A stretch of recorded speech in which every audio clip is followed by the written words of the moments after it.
Peggy 18. I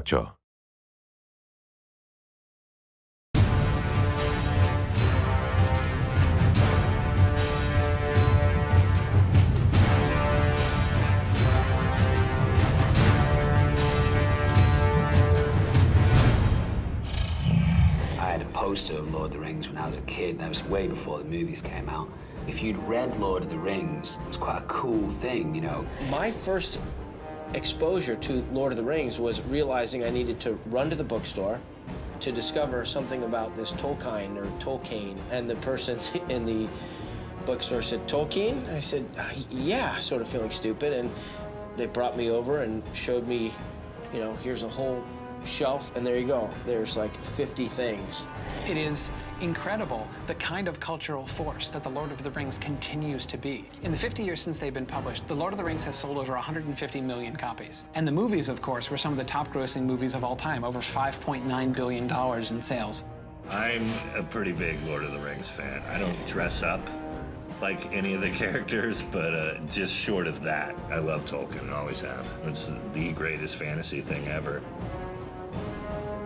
When I was a kid, we would listen to the Hobbit audio tapes and the Lord of the Rings audio tapes. And the book has always been kind of a pretty significant feature in our house. When Return of the King came out, I started crying when the opening sequences rolled.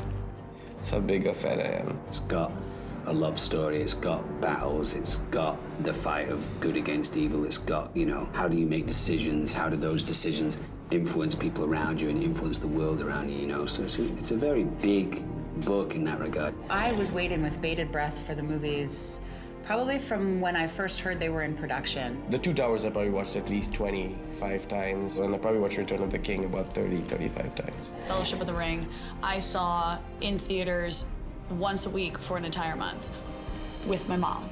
I feel like every dude wanted to be Aragorn until the movies came out, and then everyone was like, Legolas, Legolas, but no, diehard Aragorn fan all the way for me. He was tall, dark, mysterious. Maybe I had a crush on Aragorn, and I'm realizing that now.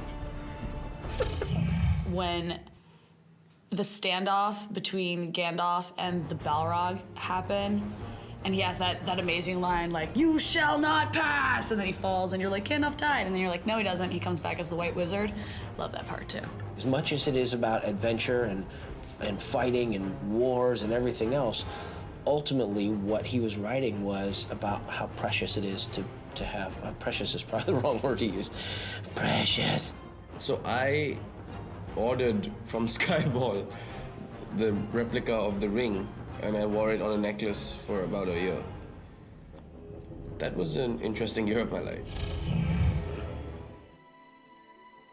If you love Tolkien or Peter Jackson's movies, Lord of the Rings, The Hobbit, War in the North is just a fantastic opportunity to get to explore more of Middle-earth. It does such a good job of staying true to this world, to these characters. Within the story, we developed different personalities, and we were very conscious of trying to come up with personalities that would complement each other. And once again, that authenticity is very important. We won't be going back that way, I'm thinking.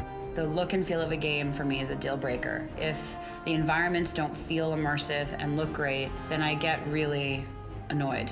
And I have to say that the look and feel of War in the North it's beautiful.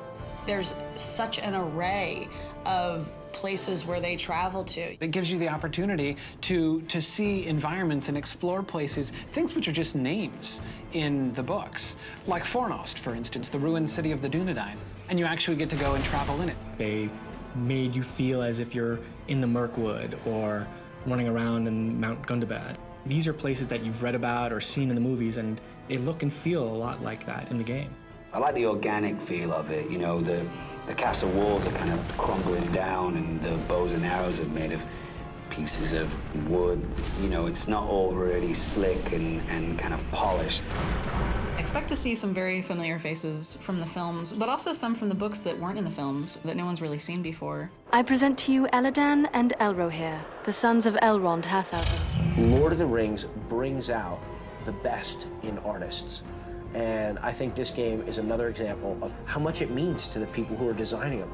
The second I sat down in front of the game, I knew I was playing a Lord of the Rings game. If it didn't say it was a Lord of the Rings game, I'd say, why are these guys ripping off Lord of the Rings?